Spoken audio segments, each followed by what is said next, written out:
अस्सलाम वालेकुम। कैसे हैं आप सब? मैं अल्लाह पाक की ज़ात से उम्मीद करती हूँ कि आप सब लोग ठीक होंगे, बख़ैर व आफ़ियत होंगे।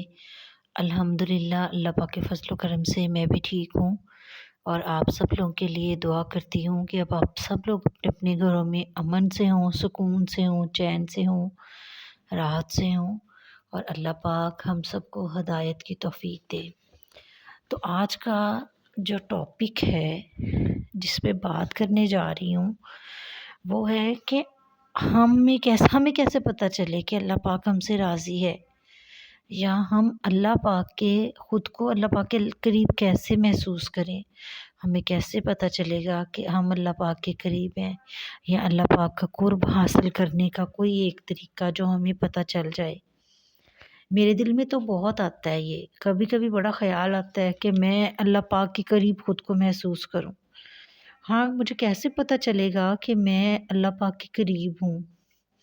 तो ये मैंने एक बुक पढ़ी उसमें से मुझे पता चला कि एक वलीउल्लाह थे, उनसे किसी अकीदतमंद ने पूछा कि हमें कैसे पता चलता है कि हम अल्लाह पाक के करीब हैं? तो उन्होंने बड़ा ख़ूबसूरत जवाब दिया कि जब दिल नेकी की तरफ बढ़े और गुनाहों से बचना शुरू कर दे, तो तुम समझ लो कि तुम्हारा रब तुमसे राज़ी है। वो चाहता है कि तुम्हें हिदायत दे और हिदायत एक ऐसी चीज़ है जो मांगे बगैर नहीं मिलती। हमेशा अल्लाह पाक से दुआएं मांगते रहें, अल्लाह पाक के सामने ख़ुद को झुका दें और अल्लाह से तौफ़ीक मांगें कि या अल्लाह पाक हमें हमेशा हिदायत दिए रखना, आज़ी अता फ़रमाना, अपनी और अपने नबी पाक सल्लल्लाहु अलैहि वसल्लम की मोहब्बत अता फ़रमाना। आप सल्लल्लाहु अलैहि वसल्लम जब ख़ुद को फ्री महसूस करते थे, यानी फ़ारिग वक़्त में भी ख़ुद को बैठा महसूस करते थे कि अब करने के लिए कोई काम नहीं है या तन्हाई में बैठते थे, तो ज़्यादा से ज़्यादा अल्लाह ताला से दुआ करते थे। दुआ बड़ी ख़ूबसूरत सीढ़ी है एक बंदे और अल्लाह के दरमियान। और हमें कैसे पता चले कि अल्लाह पाक हमसे नाराज़ है?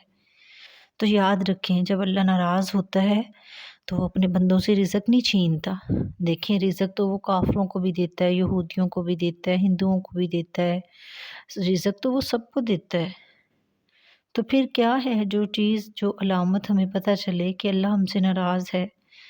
तो याद रखें, अल्लाह उस बंदे से सजदे की तौफ़ीक छीन लेता है। यानी अल्लाह उसका रिज़्क नहीं बंद करता, उसका रिज़्क नहीं रोकता, अपने सामने झुकने की तौफ़ीक नहीं देता उसे। अगर मैं या आप, हम में से कोई हमारा बहन भाई नमाज़ अदा नहीं करता या नमाज से दूर है, तो अल्लाह पाक से माफ़ी मांगें, रो रो कर दुआ करें कि अल्लाह पाक हमें अपने सामने झुकने की तौफ़ीक दे।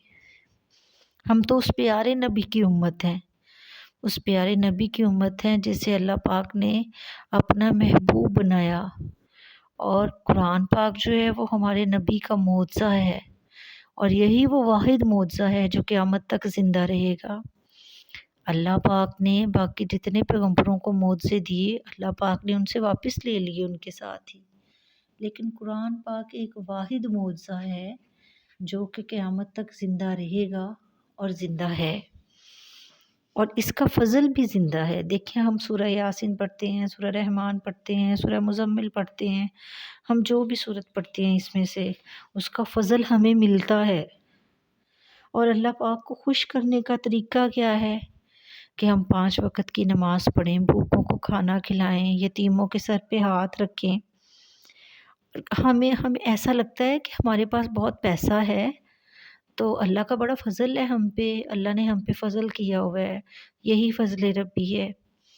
हमारी औलाद है, मैंने बेटे माँगे, अल्लाह ने मुझे बेटे दिए, मैंने बेटी माँगी, अल्लाह ने मुझे बेटियाँ अता की, तो अल्लाह पाक का मुझ पे बड़ा फ़ज़ल है।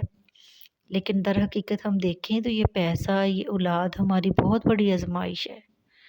अल्लाह आज़माता तो गुर्बत से भी है, लेकिन गुर्बत में अगर हम शुक्र अदा करते हैं तो हम उसमें से निकल जाते हैं। लेकिन पैसा तो इंसान को तकब्बुर में मुब्तला कर देता है, गुरूर पैदा हो जाता है। तो फिर हमें पता चलता है कि कहीं अल्लाह हमसे नाराज़ तो नहीं, हमारे दिल में ये एहसास बैठ जाता है।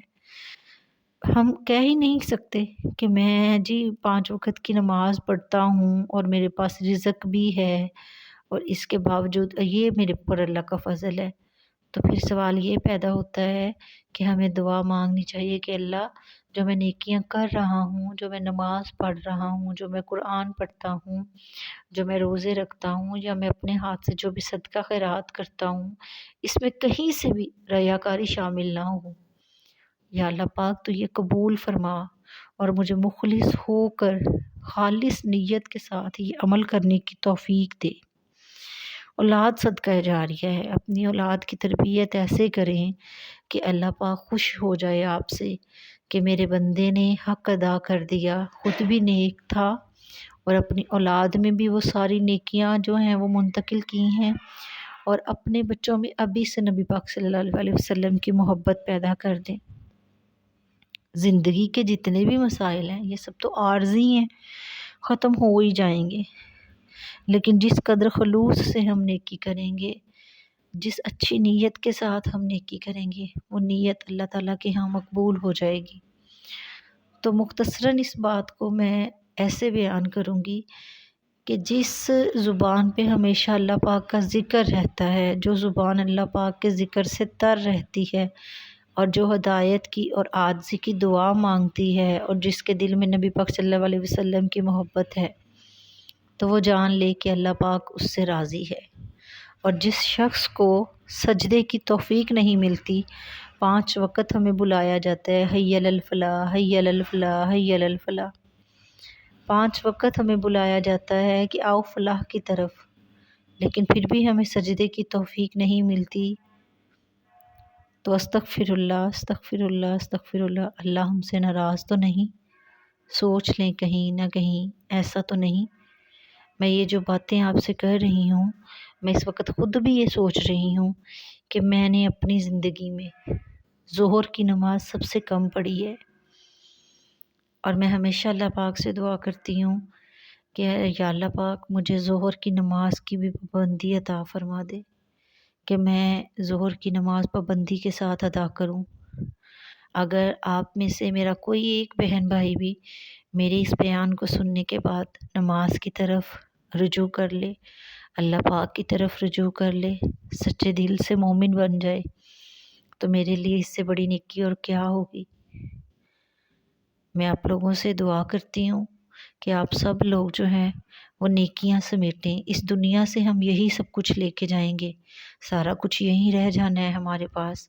ہاں، ہمارے نامہ اعمال میں کیا ہے یہ چیز ہمیشہ یاد رکھی جائے گی، اور اللہ کے ہاں تو محفوظ ہے یہ سارا ریکارڈ۔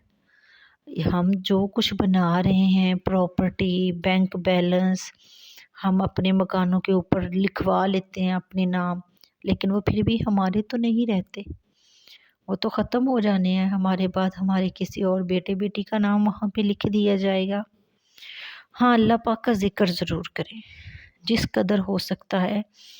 سبحان اللہ و بحمدہ، سبحان اللہ العظیم پڑھیں، پہلا کلمہ پڑھیں، یا حی یا قیوم برحمتک استغیث پڑھیں، اور صبح کے وقت، فجر کے وقت ایک تسبیح ضرور کریں، لا الہ الا انت سبحانک انی کنت من الظالمین، یعنی آیت کریمہ پڑھیں۔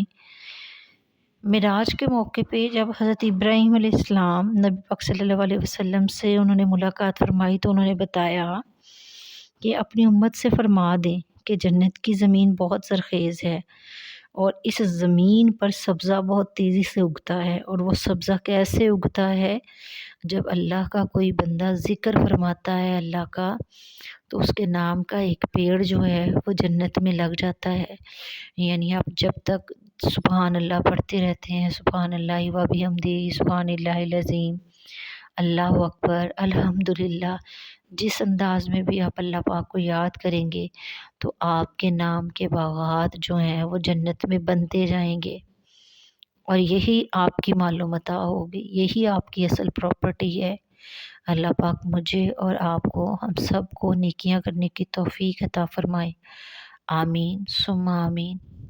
دعاؤں میں یاد رکھیے گا مجھے، فرزانہ فیاض۔